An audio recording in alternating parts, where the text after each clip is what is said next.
My name's Josh Dimary.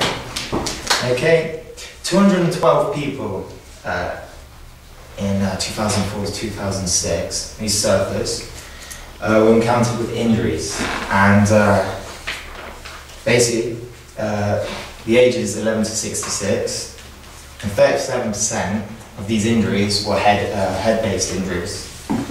8 cases also were fractures. Okay. My perception of head injuries while surfing and how the figure of injuries can be lowered. Basically, I want to look into making people more aware that, surfing is a dangerous sport.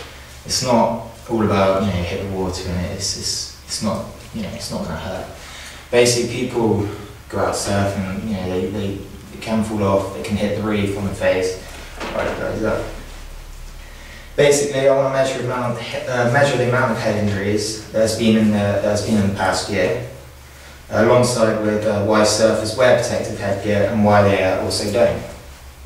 A brief description of how the proposed research will be carried out. So basically, I'm going to design a questionnaire, okay, via research from the case studies. I want to make sure that the questions are open, closed, quantitative and qualitative to ensure. I want to ensure this so I can get some good data from it, and then I can show people why people don't use headgear and why they do. Okay, I want to check for any imprecision or any assumptive questions which may cause any biased answers. Basically, after creating a survey, I want to have a random volunteer. It's not going to be biased anyway, but I want them to be a surfer, preferably of an experience level. After they've done this survey, I will ask them how they felt about it, what things were good, what things were bad, and then I will write a new survey up with finalised questions. My final survey will be physically carried out by myself. I don't have the confidence that I will pass the surveys out to these surfers and they'll go, oh yeah, I'll copy this out, I'll write this one out. So I'll try and get them to one side and I'll just quickly go through it with them, ask for the best possible answers. I'm going to be asking a small group of surfers, hopefully about 30 surfers, around that number mark. I will also be observing on the beach. I'm going to try and get down on the beach for possibly one day and observe how many surfers are out in the sea, how many's wearing headgear and how many's not wearing headgear. It will be these surfers that I'll try and ask what's going on. List of resources necessary to carry out research. Not too many resources. I've got pen, paper, transport, and computer with Word and Excel. Brief description of why I think I should ensure the bid for the proposed research. I would love to make it clear that beginners coming to surfing, there is an etiquette to surfing. I want to produce this etiquette in such a way that it's sort of formalised and people understand it a lot clearer than it is now. I mean, based on past experiences from when I started surfing, I went to Port Town, I've surfed Port Town, Gwylio and all these places in St Agnes, which is a very territorial beach. You go out, you try and catch a wave and there's some experienced surfer next to you who might not shout for you to get out of the way, or maybe you have an experience where you can't get out of the way because it's not enough. You haven't had enough training in the subject at hand, and you collide with them and possibly injure your head. Josh, can we stop you there? That's been a few minutes. Got any questions? They call that the Badlands, don't they? St Agnes. So, yeah. Josh, can I just ask a quick question? In one sense, can you tell us what you're going to do? Yeah, basically, the title of my subject is Perception of Head Injuries while surfing and how the figure of injuries can be lowered. Okay. So it's about raising awareness amongst especially novice surfers. Yes. So, yeah. It would be basically novice surfers, and I would look at kids as well, because I really want to boost up the participation in surfing. It's growing fast, but I reckon it could grow a lot faster. That's the headgear.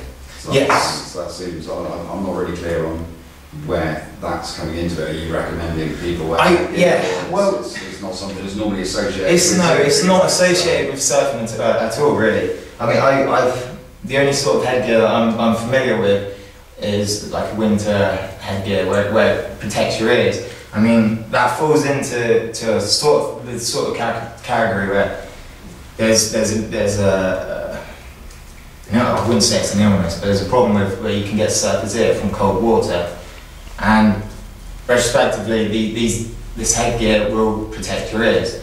But I'm sort of looking towards that, and also headgear which would protect you from maybe falling on a reef or maybe even a surfboard colliding with the surfer's head. And I was also thinking possibly posters, leaflets, you know, nothing too fancy, but just to make people aware, you know, might pick it up, have some good graphics on it or something, you never know. And also let the RLI know that people don't know enough about this subject at hand. Do you think that depending on what beach it is, what kind of break it is that going to interfere with your results, or are you going to go to different beaches, whether it be a... I would look at going to different beaches. I mean, obviously, because, you know, Port Town... I'm going to do 1 day of observation. Yeah. Is that going to... I could do 1 day of observation where I could, like, go from beach to beach to beach. I mean, obviously, you know, St Agnes is a lot different to another beach, and you got different tides, the waves coming from a different side. I mean, and then you got Fistral, which... Josh, just from the conversation we had this morning, yeah. The main thing was what you need to do is nail down what it is you're going to do. Pick yeah. one thing, focus on that, and investigate it in depth.